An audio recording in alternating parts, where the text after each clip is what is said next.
Hello and welcome everybody, it's me, DaleyBoyDidds, and this is my Let's Play. Okay guys, we are on episode 17. Now, you probably haven't realised this because I have been releasing my episodes approximately for 3 or 4 days, but I've actually had a break for about 2 or 3 weeks from all recording. It's probably more 2 weeks from all recording completely. I've barely been on my computer for 2 reasons. One is that I tried to download the Lord of the Rings mod for Medieval 2 Total War. And let's just say, not only did I fail miserably, but my computer was offline for approximately 1 week. So it took me a lot of stressing to get that back right again. I've deleted everything that I downloaded from that mod. It did not work for me. Now, I know that the mod works for lots and lots of people, and I would seriously suggest playing it because it is brilliant. I've only been able to watch it on YouTube myself. Who do I watch it through? Did I watch it through Lionheart X10? I think I did. And maybe Sapphire Phoenix, I can't remember now. But very, very good Let's Play. Very, very good mod. Very, very good game. So use it at your leisure. The other thing that I've actually been doing in the last 2 weeks is trying to get fit again. I have unfortunately piled on the pounds since I injured myself, which I only thought was about a few months ago, but then when I thought about it, it was actually a year and a half ago. So it was, right, Dale, get on this now. You're taking the piss. Start exercising again. So I've been cycling to work. It's a 26-mile round trip. And guys, I am knackered. Get home, knackered. So even though my computer's actually been off, I wouldn't have been recording anyway, trying to get into the my cycling and other physical activities. Anyway, that's enough of what you didn't even know was going on that's been going on. So what's happened in the last Taron? Well, Taron 16 was phenomenal. As you probably realised, I was incredibly flummoxed to why my religion had changed. As you also probably noticed in Taron 16, in the last episode, there was a couple of pop-ups in text form saying, the penny's dropped, and I didn't realise, bloody Nora, didn't realise that something happened. And I genuinely hadn't realised when I was playing, and it completely threw me. I absolutely did not know what was going on, and I didn't know how to react. I was just sat there in utter shock.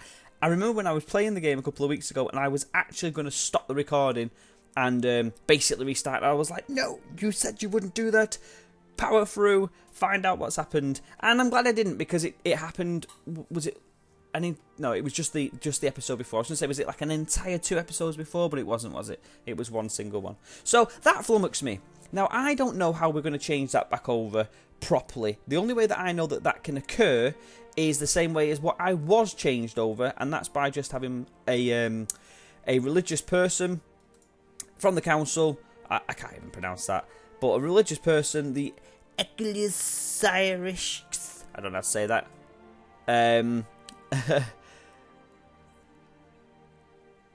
Try to convert me back over by proselytization, if that's even a word. So that's what I'm presuming happened from the Byzantines. It could have happened from the county, from the Duke, which my county sits under. I'm imagining it's coming from the Byzantine itself, though, from the Emperor himself. Okay, so that's out the way. We've got our guy proselytizing. He's not very good, and I doubt that I'll be able to bring a bigger rabbi back in to the to this position in order to change that over. But we'll see how it goes. We'll see how it goes. So that was the flummox situation that I found myself in. One of the other big things that we did do was change the succession over. Now, this is actually really, really important. It's under the laws. You can't... Oh, yeah, you can see it here still, but it's all greyed out now. So, basically, we changed from Gavelkind, which basically hands out your titles to eligible people.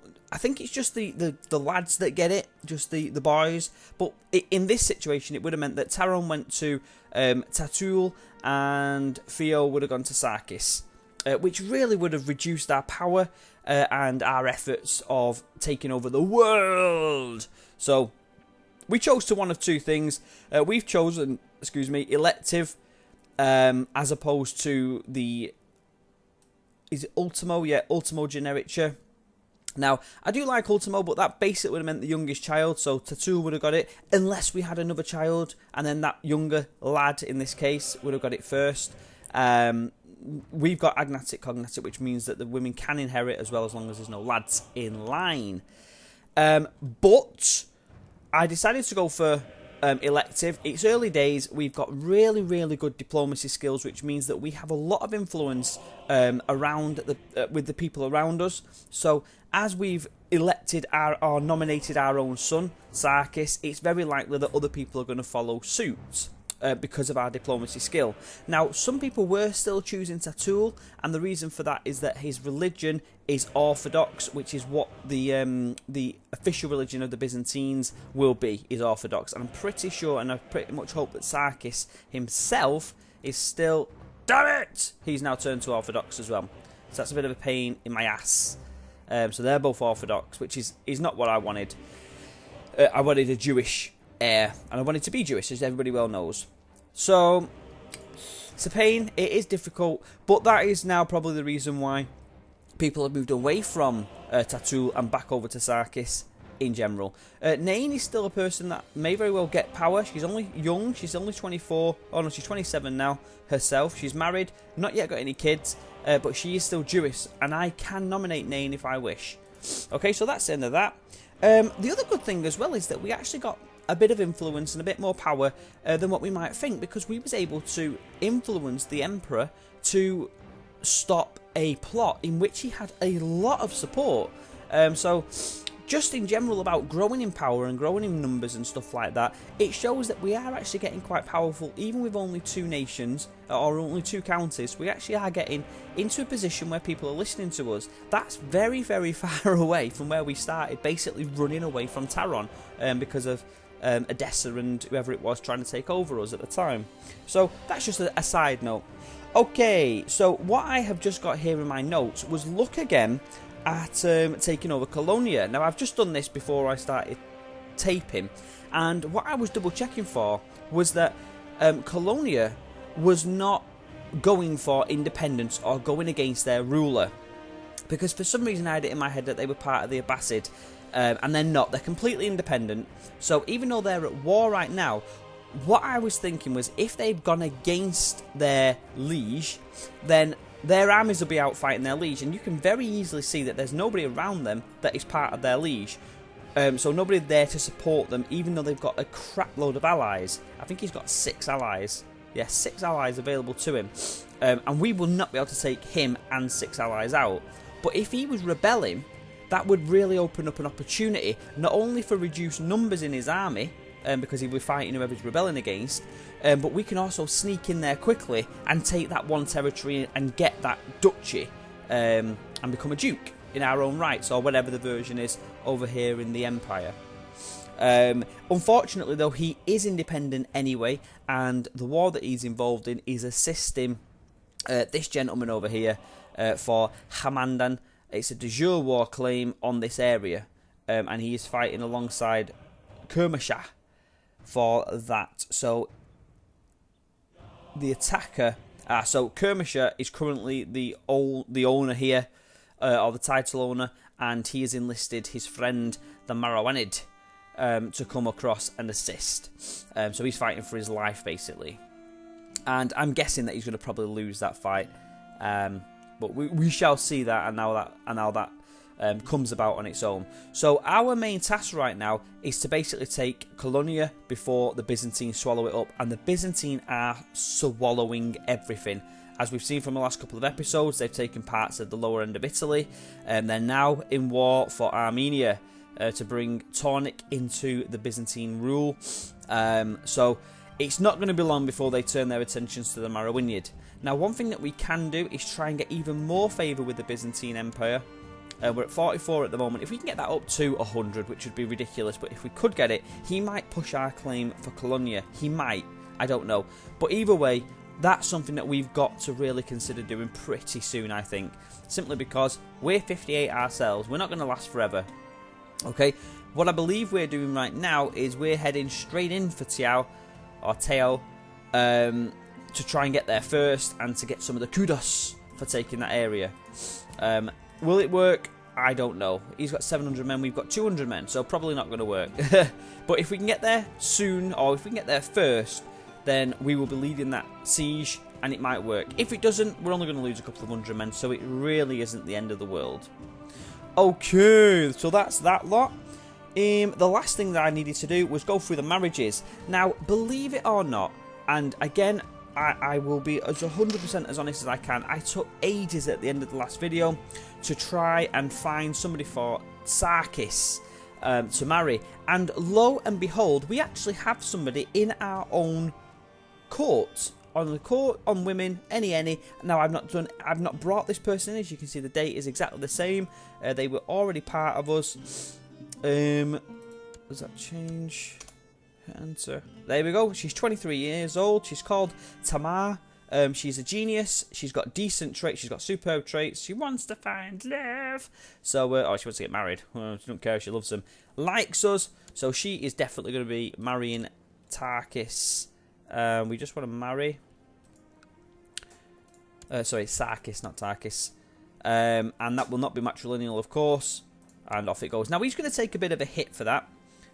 We can get a bit of gold. We'll take the gold, I think. Do we need the prestige? Prestige is pretty high, actually. Piety is good. We'll take the gold. It's not loads. How much prestige are we going up by? We're going up by 0.6. Yes, we'll take the gold. Gold's taken. So she's going to come into the family. She's only 23 years old. She's a genius, obviously. That's really good. She's got some very good traits. And in particular, she's got the content trait. Because she is actually an intricate web weaver. So they could conspire. She could conspire to try and take over the throne via a husband. Or a now husband. But being content makes it a bit easier on me. So that's good news. Okay. I have looked in depth for a marriage for my other son, Tatul. There's just nobody good out yet, and he's only 11 years old. We've got plenty of time to wait for somebody else to pop up, and hopefully they'll already be in my demesnes by that time. So let's get playing. It's now been 12 minutes, and we've not even had a bit of the game going.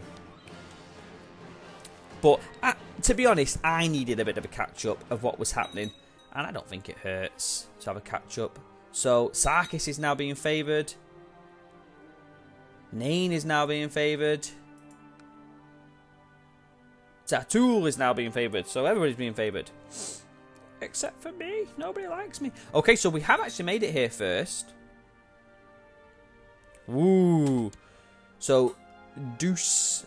Douse. Is that Douse? Deuce? Do? Barbas of Edessa has usurped the title of the Duchy of Edessa.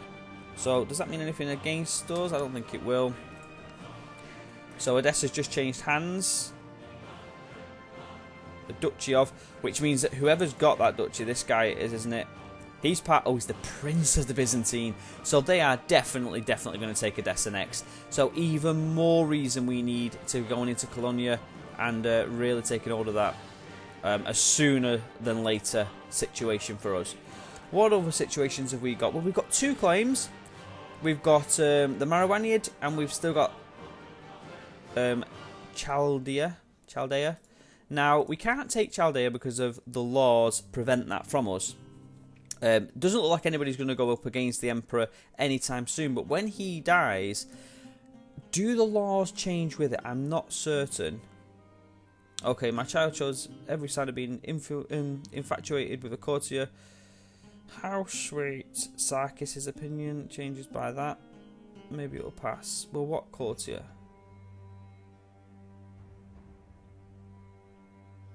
Is Sarkis infatuated with me?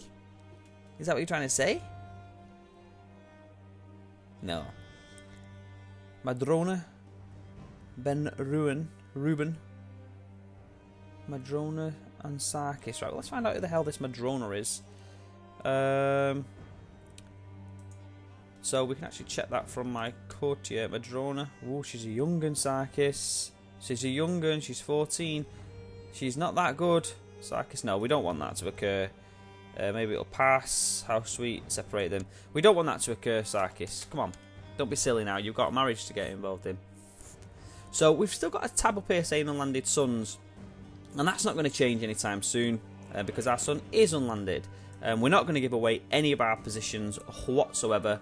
So he'll just have to deal with that shit. While we're waiting for this lovely army to come across. Oh no, I'm not well. While we're waiting for this lovely army to come across, we're hoping that they don't bring up their army, which I doubt they will, because if they bring up their army, they've got no chance. They've got no chance anyway. There's a 15,000 man army on its way. But we still will claim at least the first area because we're there first. So that's stupendous. Okay, I've just put that on pause, and I can't remember why now. Oh yes, the Marawanid. I had an idea. He's got 6 allies, but his next in line, which I don't know what their succession. Oh, there you go. It's their oldest lad. He's only 11 years old. So the oldest lad, this guy here, is for succession. So if we can kill him, we are going to be in good stead. Now, I might have actually clicked that and not taken it back off again. It did. So off camera, I just wanted to see what the plot power was, and I forgot to take it back off. That's why I didn't write it down, because I was stupid. Now, last time there was a guy here, 21%. Now, as you can see, I've not done anything with it. I just clicked it. I literally clicked it on just off camera before I started recording to see what percentage I would actually have, and it was high. So, if we can take Hamden into the mix, that will put it over the necessary marker. So that should be underway pretty soon. And then, is there anybody else that would be interested? So we've got one guy, another 18%. It'll need some gold to pay to, and we've got 64 gold. If it's only 20, it might be worth it. So it is only 20. Is it worth it? Yes. Invite. No, why do you? Oh right, yeah. Invite you first. So we'll give you some money first, and then if he does that, we can invite him to the plot. He'll say yes. So now we should have a pretty good number.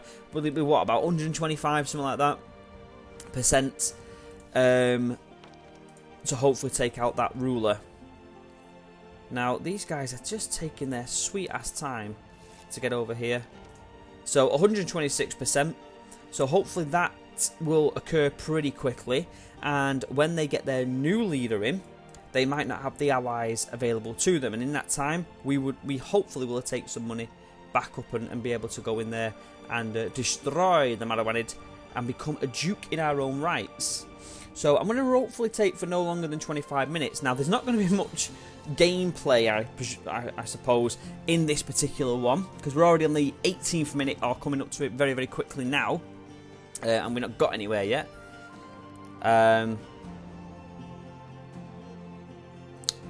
However, what's going on here? Right, let me just rethink. Yeah, sorry, so we're not really going to have very much gameplay occurring in front of our eyeballs. But why are they not going to Armenia? They're not against us. What the flip am I doing? So who are we at war against?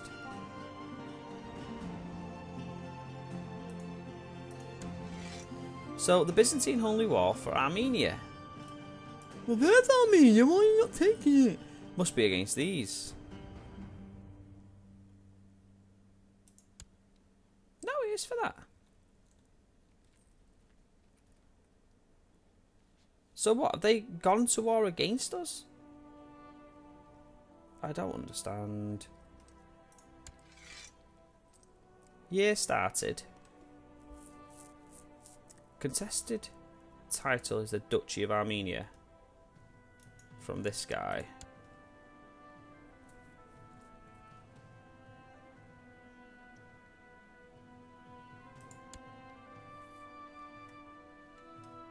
So you're against the... I don't get it. I don't actually get it.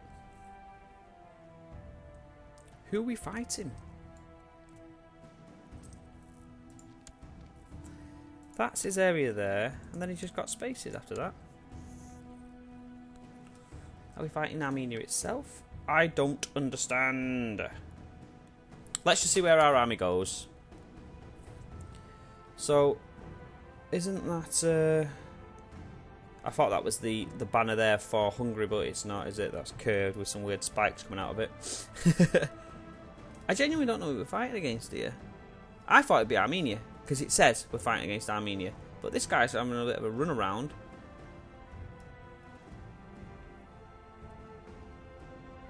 And then when you click it, surely we're not going against the Abbasid. That would just be crazy for Armenia. That is just craziness. Yeah, we're taking the top area there. This is absolutely insanity right now. I mean, we've got some decent numbers. What's his sort of power? Ooh, he's possessed. So we're taking the actual entire Duchy of Armenia. I don't know who holds it,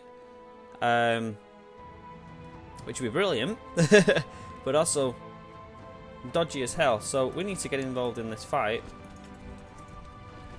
if we want to be of any influence. We'll go straight through. A son was born. Oh, that's good. So Neen's now got a son. Yeah, sorry, let's have a see how many men he's got. He's got 31,000 men overall.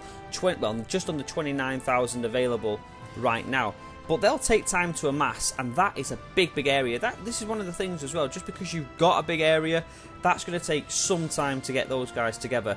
And in that time, are we going to be able to take this on? Because basically the way that it works is if you can take the area that you're actually fighting for, you take that faster, you get a better war score much quicker than if you take just random areas. So if we were to take like these sort of zones just around here, just random parts, then we'll keep increasing our war score, definitely.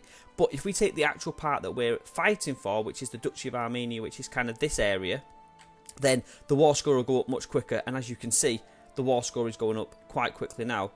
Okay, but there is a 13,000 man army, and that 13,000 man army has already reclaimed quite a lot of stuff. So let's see if we've got our men. Has he destroyed our army? Nah, 13,000 there, 2,000. They destroyed somebody because we had a lot more men than this. And already it's back to 0%, so just 14,000 men basically took it. I can't really work out how many men we've got. They're fucking about with it a lot. But they absolutely just tore apart the progression that we made, because the areas have been taken basically. There's no garrison army, there's no actual fighting army in any of these places, so you could walk in and just literally take it with a couple of men. The big problem that we've got is because we have to break down the army that's currently there and then take down the garrison as well. It's taking us significantly longer. Here we go. This is a big fight on right now. So we've got a positive advantage of being here, but they're being reinforced all the time. This is actually going to be really, really close. And we'll be part of this one so we can see it. Swords are sharp and dangerous. I can lead better from inside my own castle. Shit. Craven. So at the moment we're losing this fight. And we lose this fight, we lost the war. Why are they taking a man with 4 battle ability, with 4 martial ability into the war? That's absolutely insanity. But we actually might win this. So we're actually leading this fight. Yes! We did win it. We lost loads and loads of men.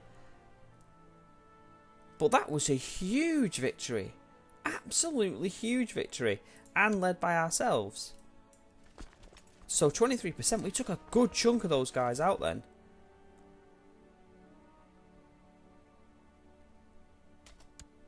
But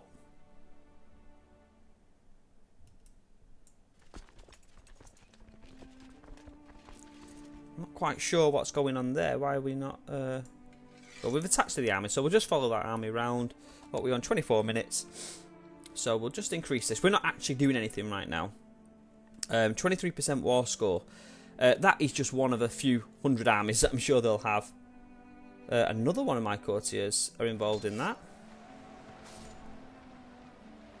That's better. These are some stronger men. And another victory there as well.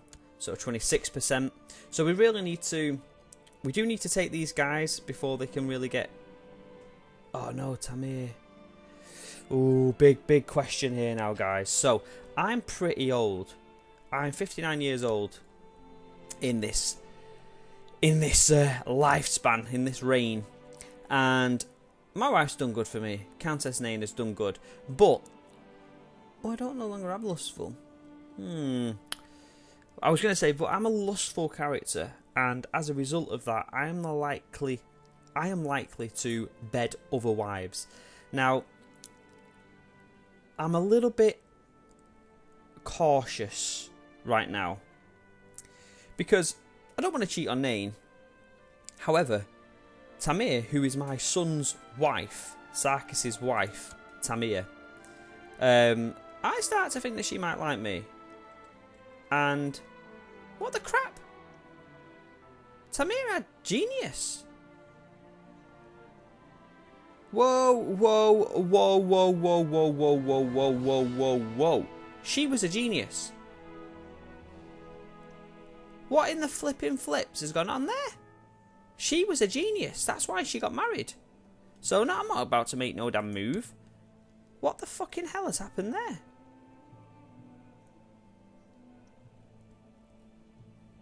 I'm completely shocked. I'm completely and utterly shocked. I didn't even see what that said then. I'm in complete shock. She was a genius. What's happened there? Fine character. Oh my god, this game is throwing a lot of little curveballs out at me at the moment. Tamir. Right, what's going on here? So, Tamar she's called. My daughter-in-law. Sarkis, my son. Yeah? Tamir, genius. Son, not a genius, but Tamir, genius. Right, so that's right. So what the flipping hell was going on just then? Is there two Tamirs? No, there's one Tamir. What the hell? Ah. So I would have actually had sex with my own daughter-in-law. And the only reason why I say that is simply because a genius is a good person to have children with. It's likely that she would get genius trait. I mean, look at that. She's just been born. She's not even 1 day old yet, probably. And she's already got some good traits going on. She's 7. What the hell's going on here? Hey, Tamir. Who said you could have a daughter before my son? I don't mind. It's fine. Alright, guys. It's been about 28 minutes. I'm going to wrap it up here. So, again, I semi-apologise that we haven't got through tons in this particular episode, but I really needed to, I personally really needed to just really get to grips with the game again to find out what has gone on. Like I say, it's been a couple of weeks. I wasted a bit of time telling you about my personal life, but I think that we need that little bit of back and forth as well. If anybody else is on a current health trip, then to put a comment in it and we can have a bit of discussion, motivate each other, all that jazz. But I'm going to leave you with this one right now, guys, before we hit that big horrible 30-minute mark. I'll see you in the next episode.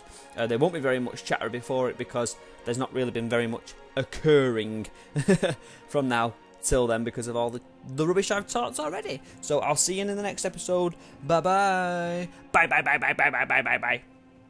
Bye-bye.